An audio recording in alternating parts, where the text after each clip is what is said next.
श्रीराम. आपल्या सर्वांच्या हृदयस्थ वसणाऱ्या आत्मारामास साष्टांग प्रणिपात करून गोस्वामी तुलसीदास रचित श्री रामचरितमानस या ग्रंथातील जो द्वितीय सोपान अयोध्याकांड याचं आपण चिंतन करत आहोत. सज्जन हो, हे आपलाच कथा चिंतन क्रमांक 703. आपण गेल्या चिंतन प्रवाहामध्ये जेव्हा प्रभू रामचंद्रांनी भरत आदी सर्वांना निरोप दिला, सर्व हे अयोध्यावासी आणि जनकपूरवासी जेव्हा प्रभू रामचंद्रांच्या नजरेसमोरून ओघळ होत होत होत दिसेनासे झाले, त्यावेळेला प्रभू आपल्या पर्णकुटीकडे परत आले. त्यांनी उपस्थित असलेल्या सर्व निषाद राजा आणि आदिवासी समाजाला निरोप दिला. सर्वजण प्रभू रामचंद्रांना वारंवार जोहार करून निघून गेलेले आहेत. अशा त्या रिकाम्या पर्णकुटीमध्ये प्रभू रामचंद्र, सीताजी आणि लक्ष्मण वटवृक्षाच्या खाली त्या भक्तिरूपी चौथऱ्यावरती बसलेले आहेत. प्रभू रामचंद्र आपल्या हृदयामध्ये भरताचं स्मरण करतायत. पुन्हा पुन्हा भरताला ते आठवतायत.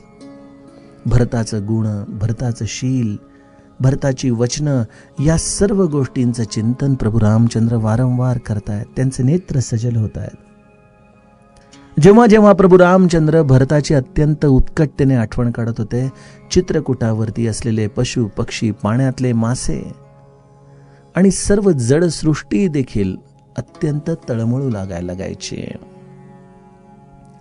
अशा या भरताच्या प्रेमामध्ये प्रभू रामचंद्र निमग्न झालेले आहेत. प्रभू रामचंद्रांची ही अवस्था पाहून स्वर्गातील देवता देखील अत्यंत दुःखी होत आहेत.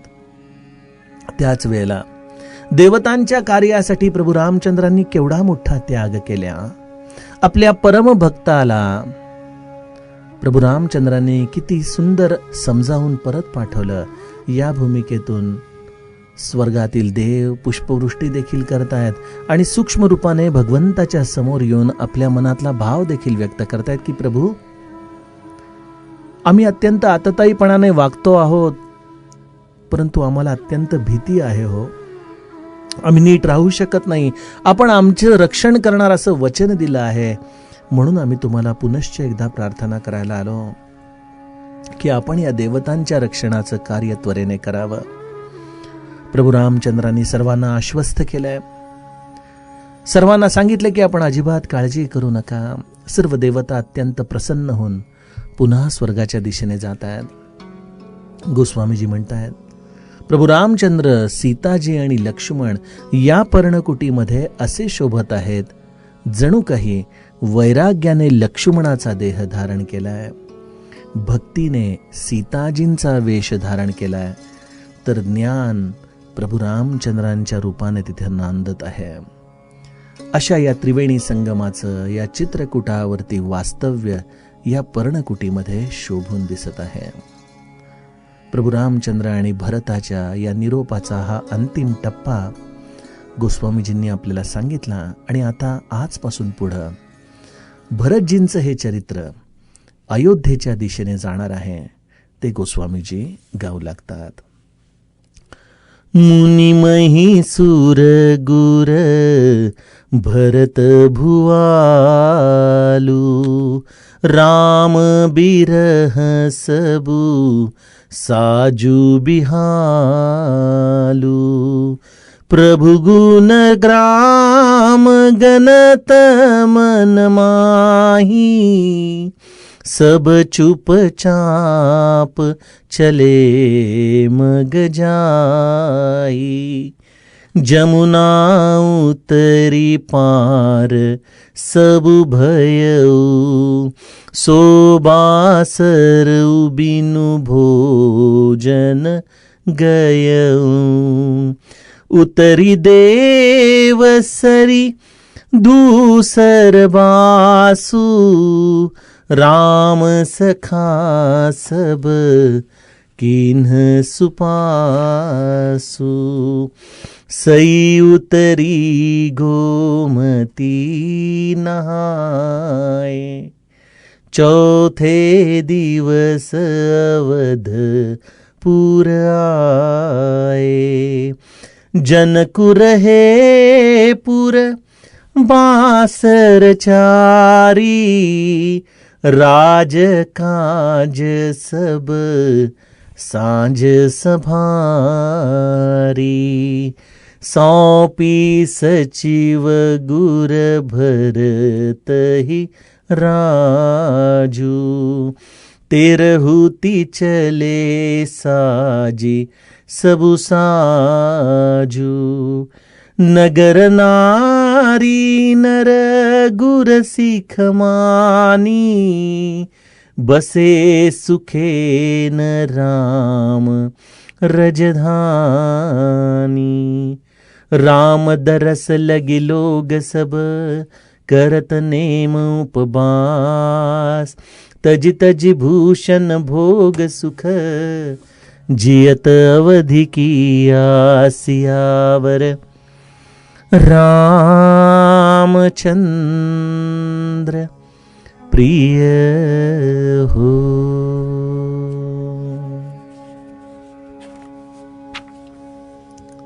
प्रभू रामचंद्रांचा निरोप घेऊन अयोध्यावासी आणि जनकपूरवासी हे सर्वजण चित्रकूटावरतून आपापल्या नगरांच्या दिशेने निघाले आहेत. जरी जनकपूरसाठी जाण्याचा मार्ग हा वेगळा असू शकला असता तरी देखील राजा जनक भरतजींच्या समवेत अयोध्येच्या दिशेने निघालेत, जेणेकरून काही दिवस अयोध्येमध्ये राहून भरतजींना थोडंसं स्थिर स्थावर करून त्यांना योग्य ते मार्गदर्शन देऊन मगच आपण जनकपूरच्या दिशेने निघावं, असा एक अत्यंत परिपक्व विचार घेऊन राजा जनक आणि भरत हे दोघंही अयोध्येच्या दिशेने निघाले आहेत. जाताना त्यांच्या मनाची अवस्था कशी आहे? गोस्वामीजी आपल्याला सर्व व्यक्तित्वांच्या आधाराने एकच भाव सांगतायत.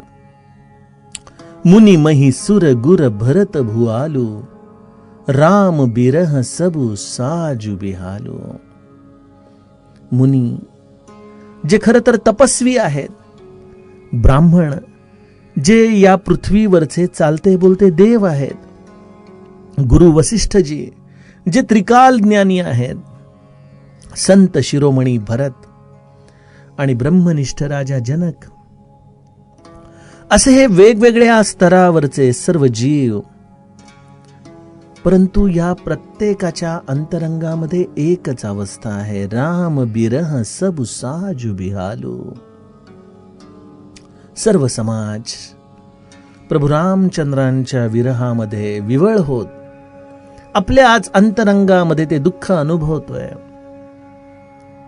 त्या दुःखाला व्यक्त करण्याची देखील शक्ती, त्यासाठी लागणारे शब्द देखील, त्यासाठी लागणारं धैर्य देखील ते आपल्या हृदयामध्ये जोडू शकत नव्हते. प्रभू रामचंद्रांच्या गुणसमूहाचं मनामध्ये स्मरण करत करत ही सर्व मंडळी अयोध्येच्या दिशेने मौन धारण करून निघालेले. गोस्वामीजींनी काय शब्द वापरलाय? सब चुपचाप चले मग जाही. जेव्हा दुःखाची अवस्था एका टप्प्याच्या वरती जाते सज्जनो, अशा वेळेला दुःख व्यक्त करण्यासाठी देखील मनुष्य हा हतबल होऊन जातो. आपल्याच अंतरंगामध्ये त्या दुःखाला तो अनुभवत राहतो आणि सांगायचं कोणाला? समदुःखी सर्वच जण आहेत. प्रत्येकालाच प्रभू रामचंद्रांचा हा विरह अंतरंगामध्ये अत्यंत त्रास देतोय आणि त्यामुळं ज्याला म्हणून सांगूत तो स्वतः देखील त्याच मानसिक अवस्थेमध्ये मौन धारण करून पुढे निघालेला आहे. गोस्वामीजी म्हणतायत की सर्वजण केवळ हृदयामध्ये प्रभू रामचंद्रांचं स्मरण करत, किशोरी आमोणकरांचा एक अभंग, पडिले दूर देशी मज आठवी मानसी, हा भाव धारण करून या चित्रकूटवरून अयोध्येच्या दिशेने निघालाय. किशोरी आमोणकरांचेच हे शब्द त्यांच्या स्वरामध्ये आपण ऐकूयात आणि या सर्व प्रजाजनाचं हृदयातला भाव जाणून घेण्याचा प्रयत्न करूयात. पडिले दूर देशी, पडिले दूर देशी, माझ आठवे मानसी, माझ आठवे मानसी. पडिले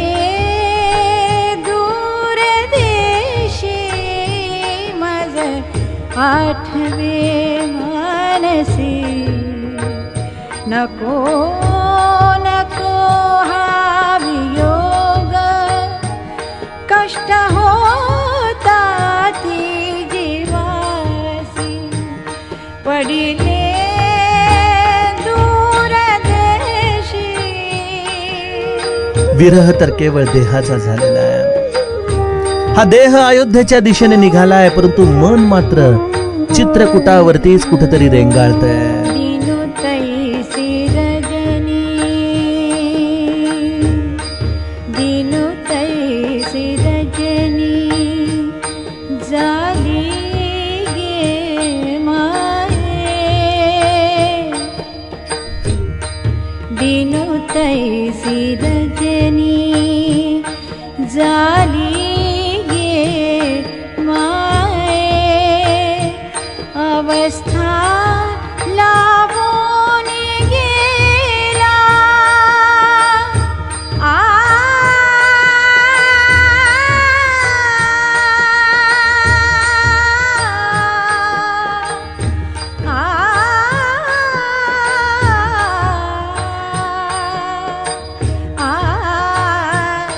अवस्था लावून गेला.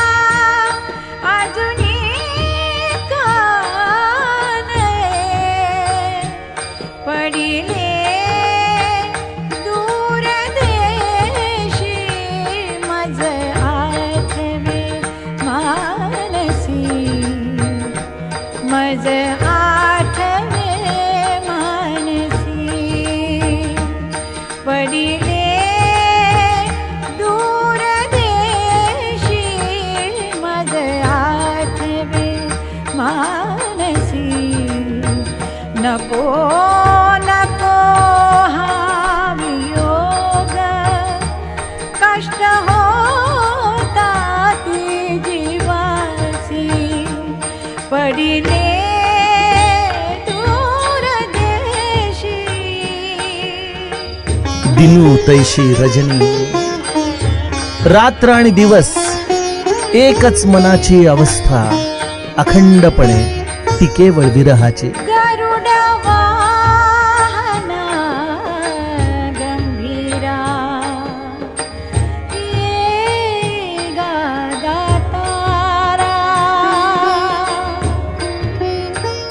गरुड वाहना गंभीरा, ये गादा तारा.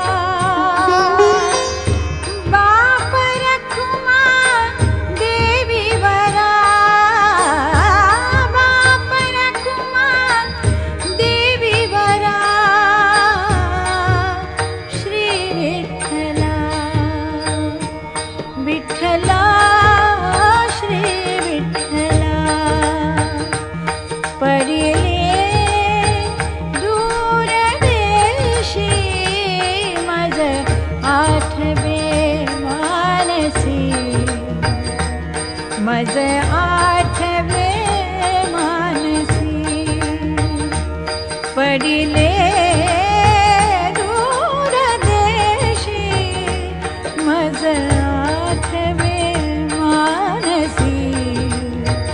नको नको हा वियोग, कष्ट होता ती जीवासी. पडिले दूर देशी. मला हे पद ऐकत असताना एक लहानपणी आपण खेळ खेळायचो बघा. आपण पटकन कोणाला तरी स्टॅच्यू म्हणायचो, जणू काही तू मूर्ती होऊन जा, आणि जर तो हल्ला तर तो त्या स्पर्धेमध्येच हारल्यासारखा व्हायचा. जसं त्या क्षणाला स्टॅच्यू म्हणतात, तो हलणारा चालणारा देह देखील स्तब्ध होऊन जायचा. सज्जनो, मला वाटतं की परमार्थामध्ये देखील एक अशी अवस्था असते जिथं मनाला स्टॅच्यू केलं जातं, जिथं मन स्तब्ध होऊन जातं. मना सज्जना प्रार्थना एक आहे, रघुराज थकीत होऊन पाहे. मना प्रार्थना तुझला एक आहे. समर्थ म्हणतात काय? रघुराज थकीत होऊन पाहे. हे थकीत होऊन पाहणं म्हणजेच हा लहान मुलांच्या खेळातला स्टॅच्यू आहे, जिथं आपल्या नेत्रांच्या या पापण्यांची देखील उघडझाप होत नाहीये.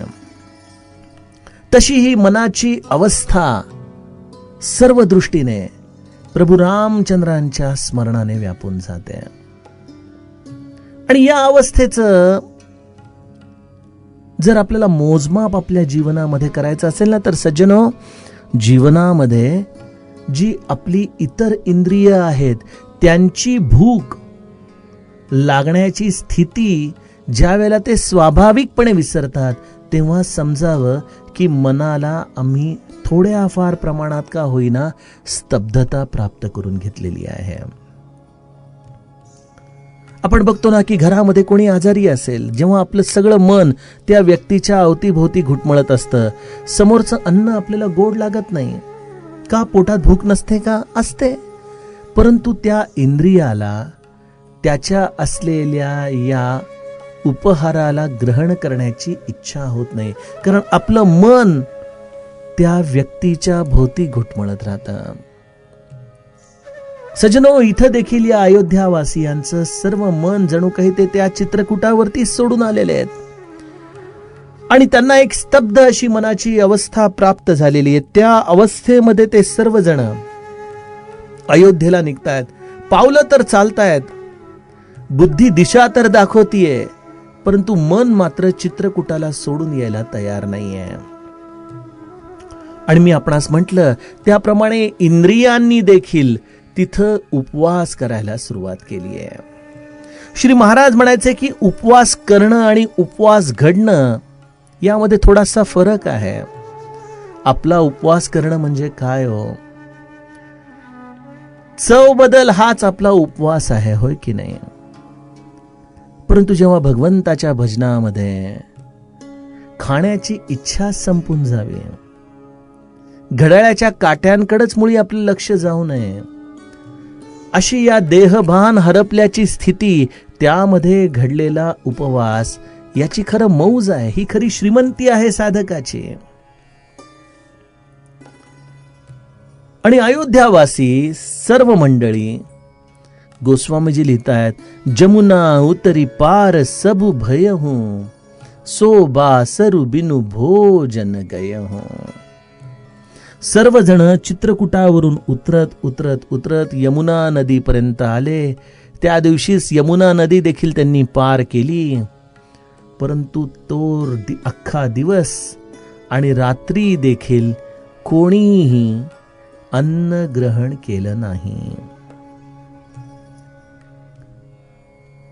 कदाचित एवढं चालल्यामुळं देहाला भूक लागणं स्वाभाविक आहे, परंतु इंद्रियांनीच जेव्हा हा उपवास स्वीकारलेला आहे, अशा वेळेला देहाला कष्ट होत नाही सज्जनो त्याचे.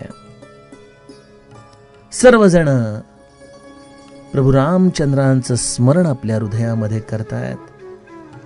ते आपल्या हृदयामध्ये हरवलेलं मन जे या चित्रकूटावरतीच घुटमळतंय, त्याच्या आधाराने प्रभू रामचंद्रांच्या वेगवेगळ्या स्मृती, त्यांचे डोळे, त्यांचं बोलणं, त्यांचं चालणं, त्यांचं या सर्व चित्रकूटावरती असलेलं विचरण हे अनुभवणं, हेच जणू काही या सर्व प्रजाजनांची दिनश्चर्या झाली होती.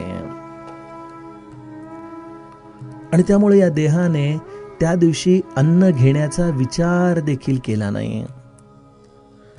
दुसरा दिवस उजाडला. पहाटे सर्वजण लवकर तयार होऊन गंगा नदीपर्यंत आले. गंगा पार झालेले आहेत आणि संध्याकाळपर्यंत सर्वजण शृंगवेरपूरला येऊन पोहोचले. शृंगवेरपूरला मात्र त्या दिवशी राम सख्याने, निषाद राजाने सर्व काही सुप्रबंध केला होता. राम सखा सब कीन सुपासू. बघा, आता इथं गंमत अशी आहे की भक्त भगवंताच्या स्मरणामध्ये आहे. भक्ताला स्वतःची अशी आता काहीच शुद्ध राहिलेली नाही.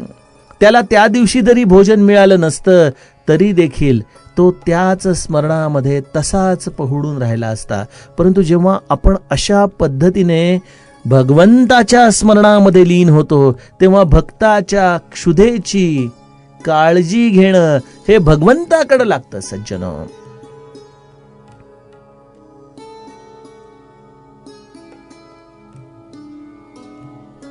श्री महाराजांच्या नैमिषारण्याच्या तपश्चर्येच्या काळामधला प्रसंग आपण चरित्र वाङ्मयामधला जाणता की महाराज नामस्मरणामध्ये इतके गुंग होऊन जायचे, भगवंताच्या चिंतनामध्ये त्यांना स्वतःचं देहभान देखील राहायचं नाही.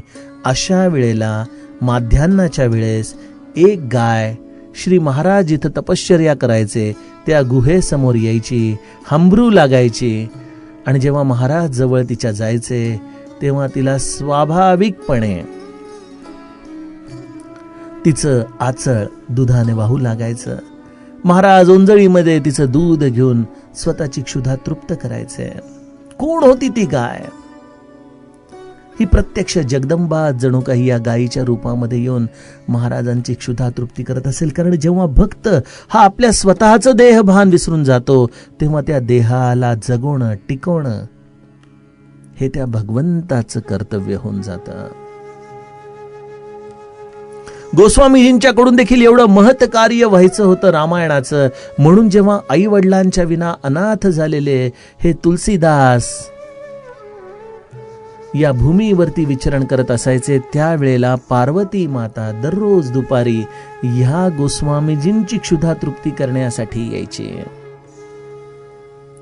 इतकंच काय, अनेक भक्तांचा गोंदवल्यामध्ये देखील हा अनुभव आहे की एखाद्या दिवशी आपण ठरवावं की आज काहीच नको खायला, आज आपण छान जप करत बसावं असं म्हणून ते जप करायला बसतात. परंतु त्यांच्या जागेवरच एवढे लोक येऊन त्यांना काही ना काहीतरी खायला घालतात की नंतर संध्याकाळी विचार करतो की त्यापेक्षा जाऊन प्रसादाचं ताट जेवलो असतो तर बरं झालं असतं की काय. बऱ्याचदा आपण आपल्या स्वतःच्या आधाराने काही ठरवतो, परंतु भगवंताला या आपल्या क्षुधा तृप्तीची कशी काळजी असते हे सर्व ही उदाहरणं आपल्याला दाखवतात. आणि त्यामुळे श्री महाराज देखील म्हणायचे की तुम्ही फक्त नाम घ्या, बाकी मी सर्व करतो, सर्व करतो. गंमत अशी आहे की आमचं तेवढं देहभान हरपत नाही हो नामामध्ये, त्याच्या स्मरणामध्ये, त्याच्या चिंतनामध्ये. तसा अनुभव आम्ही घ्यायला हवा. किंबहुना एकादशीचं व्रत देखील दर 15 दिवसांनी आम्ही का करतो? कारण की त्या निमित्ताने का होईना उपवास घडून भगवंताचं चिंतन करण्याचा हा एक अत्यंत सुंदर पर्वकाळ आम्हाला प्राप्त झालेला असतो. अशा या पर्वकाळामध्ये आपण हळूहळू तो अभ्यास करत करत भगवंताच्या स्मरणामध्ये रममाण होण्याची कला प्राप्त करून बघावी. अयोध्यावासी सर्व मंडळी अशा रीतीने शृंगवेरपूरमध्ये आले. राम सख्याने त्यांची सर्व व्यवस्था आधीच करून ठेवली होती. काही आपल्या लोकांना त्याने आधी पुढे पाठवलं असेल आणि सांगितलं असेल की सर्व मंडळी काही खाल्लेली नाहीत, त्यांच्यासाठी अत्यंत चांगलं उत्तम व्यवस्था करा, मी सगळ्यांना घेऊन येतच आहे. राम सखा या शब्दामध्ये देखील एक गंमत आहे बरं का. जो महाराजांचा माणूस आहे ना त्याला इतरांना पोटभर खायला घालण्यामध्ये विलक्षण आनंद मिळतो बघा. त्याला असं वाटतं की भरपूर लोक यावीत, भरपूर अन्नदान व्हावं, भरपूर उपासना व्हावी, भरपूर भजन व्हावं, भरपूर आनंद घडावा. हे रामसख्याचे गुणधर्म आहेत सज्जनो. आम्ही देखील रामसखा हा गुणधर्म किती पद्धतीने निभावतो हे या सगळ्या गोष्टींच्या आधाराने, आपली रुची, आपली आवड या आधाराने आपण तपासू शकतो. महाराज वेगवेगळे उत्सव करायचे, काही ना काहीतरी निमित्त करायचे, लोकांना वारंवार गोंधळाला बोलवायचे, त्यांना खाऊ घालायचे आणि उत्सवाच्या रंगामध्ये प्रत्येकाला या भगवंताच्या नामाचा हा एक विलक्षण संसर्ग व्यापून जायचा बघा हृदय मनाला. त्यामुळे रामसखा या शब्दामध्ये देखील ही एक गंमत आहे की ज्या वेळेला आपली वृत्ती देखील अशी स्वाभाविकपणे इतरांसाठी झुरू लागेल, इतरांच्या सुखासाठी तळमळू लागेल, समजावं आम्ही देखील त्या रामसखा पदाच्या दिशेनेच आपला प्रवास करत आहोत. गंगा मातेमध्ये स्नान झाले, शृंगवेरपूरला पार करून सर्व हे प्रजावासी गोमतीच्या किनारी आलेले आहेत. गोमतीमध्ये स्नान करून चौथ्या दिवशी सर्वजण अयोध्येला पोहोचले. 4 दिवसाचा हा टप्पा. चित्रकूट जर तुरिया असेल तर यमुनेचा तीर ही सुषुप्ती आहे, तर गोमतीची तीर हे स्वप्न आहे, तर अयोध्येचा तीर ही जागृती आहे. 4 दिवसाच्या या 4 अवस्था आणि या जागृती अवस्थेमध्ये जेव्हा अयोध्येमध्ये या सर्व प्रजावासियांनी पाऊल टाकलं तेव्हा त्यांना जणू काही रामाशिवाय असलेल्या या अयोध्येची जाणीव झाली. तेव्हा ही सर्व इंद्रिय जणू काही आपलं घर शोधू लागली. तेव्हा त्यांचे स्वकीय येऊन त्यांना धावत येऊन त्यांना आलिंगन देतायत, हलवतायत, जणू काही त्यांना शुद्धीवर आणतायत की अरे तुम्ही आला परत, रामाला घेऊन आला का परत? नाही आला राम, कधी येणार आहे राम? असे अनेक प्रश्न अयोध्यावासी तिथं सर्वांना विचारत असतील बघा. सर्वजण आपापल्या घरांमध्ये जात आहेत. राजा जनकाने त्वरेने ज्या कार्यासाठी म्हणून आपण आलो आहोत त्याची अंमलबजावणी करायला सुरुवात केली. गोस्वामीजींनी एका चौपाईमध्ये नाही, एका चरणामध्येच राजा जनकाने किती त्वरेने कार्य केलं असेल हे आपल्याला सांगितलं. सौंपी सचिव गुर भरत ही राजू, ते रहुती चले साजी सबु साजू. राजा जनकाने सर्व मंत्री, गुरुजी, भरतजी यांना सगळ्यांना बोलवून अयोध्येच्या राज्याची ही भूमिका समजावून सांगितली. प्रभू रामचंद्रांच्या असलेल्या या अयोध्येचं आपण कशा पद्धतीने सर्वांनी सांभाळलं पाहिजे याची त्यांनी अत्यंत सुंदर मार्गदर्शक तत्व सांगितली. आणि योग्य ती सर्व व्यवस्था करून, ती योग्य या व्यवस्थेच्या अंतर्भावामध्ये सर्व राजधर्म सामावला होता. तो सर्व काही करून राजा जनक आपल्या समाजाच्या समवेत जनकपूरला निघाले आहेत. मला वाटतं राजा जनकाला देखील रामाशिवाय असलेल्या या अयोध्येमध्ये क्षणभर देखील राहणं अत्यंत अवघड झालं आणि त्यामुळेच कदाचित राजा जनकाने हे सर्व गोष्टी त्वरेने केल्या आणि जनकपूरच्या दिशेने ते रवाना झाले आहेत. नगरातील स्त्री पुरुष सर्वजण मनामध्ये वसिष्ठांनी दिलेली शिकवण अगदी स्वतःला वारंवार सांगतायत, निश्चयपणे त्या दृष्टीने वागण्याचा मनामध्ये सतत सराव करतायत आणि सर्वजण आहे त्या परिस्थितीमध्ये आनंद मानून सुखपूर्वक या अयोध्येमध्ये राहू लागतात. अयोध्येमध्ये ते सुख शोधतायत, परंतु अयोध्येमधलं सुख हेच अयोध्येमध्ये आता नाही. आणि त्यामुळं गोस्वामीजी म्हणतायत, राम दरस लगी लोग सब करत नेम उपवास. या सुखाच्या शोधामध्ये जणू काही आता हा 14 वर्षाचा काळ आपल्याला व्यतीत करायचा आहे आणि ते प्रभू रामचंद्रांचं दर्शन आपल्याला व्हावं. त्या दर्शनासाठी अनेक प्रकारची व्रत, अनेक प्रकारचे उपवास अयोध्येमध्ये स्वाभाविकपणे घडू लागले आहेत.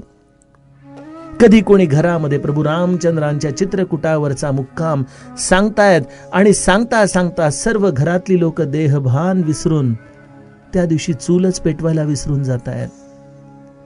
तशीच मंडळी बोलता बोलता प्रभू रामचंद्रांच्या स्मरणामध्ये ग्लानी येऊन पोहुडतायत आणि असा एक सुंदर स्वाभाविक उपवास घराघरांमध्ये घडतोय. कोणी विशेषत्वाने प्रभू रामचंद्रांच्या कुशलतेसाठी काही वेगवेगळी व्रत करू लागलेली आहेत आणि त्यातही प्रामुख्याने जी अयोध्या ही कुबेराच्या देखील ऐश्वर्याला लाजवेल, जिथं घराघरामध्ये सोनं नाणं हे भरभरून दिलं गेलं होतं, जिथं या सोन्या नाण्याच्या दागिन्यांच्या आधाराने स्त्री आणि पुरुष अनेक वेळेला नटून थटून या अयोध्येच्या वेगवेगळ्या आनंदामध्ये सहभागी झाले होते, जर कुठलीही गोष्ट कुलूपबंद झाली असेल तर स्त्रियांना प्रिय असलेले हे सर्व दाग दागिने यांना मात्र कुलूपबंद होण्याची वेळ आली. कारण आता या आभूषणांचा काही उपयोगच राहिला नाही. ज्या आभूषणांच्या आधाराने भोग घ्यायचा आणि त्या आधाराने सुख मिळवायचं, ते सुखच मुळी समस्त अयोध्येला सोडून निघून गेलं होतं. आणि त्यामुळं या अशा लौकिक दृष्टाने दिसणाऱ्या भोगवादी गोष्टींना अयोध्यावासियांनी तृणवत त्यागला. त्या गोष्टी स्वाभाविकपणे कुलूपबंद झाल्या आणि सर्व लोक, सर्व समाज एकाच आशेवरती जगू लागला. बघा सज्जनो, मनुष्याच्या देहाला अन्न, वस्त्र आणि निवारा या 3 गोष्टी आपलं जीवन जगण्यासाठी अत्यावश्यक आहेत. या गोष्टी जर त्याला नीट मिळाल्या नाहीत तर त्याला जीवन जगणं अत्यंत अवघड होऊन राहतं. अयोध्यावासियांना वारंवार घडणारे हे स्वाभाविक उपास, देहाला या व्रताच्या आधाराने दिलेले वेगवेगळ्या प्रकारची ताडण, परंतु एवढं सगळं करूनही अयोध्यावासी हे जिवंत आहेत, कारण त्यांच्या मनामध्ये त्यांना जिवंत ठेवणारी आशा आहे. आणि ती आशा एकच आहे की हा 14 वर्षाचा काळ सरेल आणि या 14 वर्षाच्या पश्चात प्रभू रामचंद्र अयोध्येला परत येतील आणि अशा प्रभू रामचंद्रांचं दर्शन आपल्याला होईल.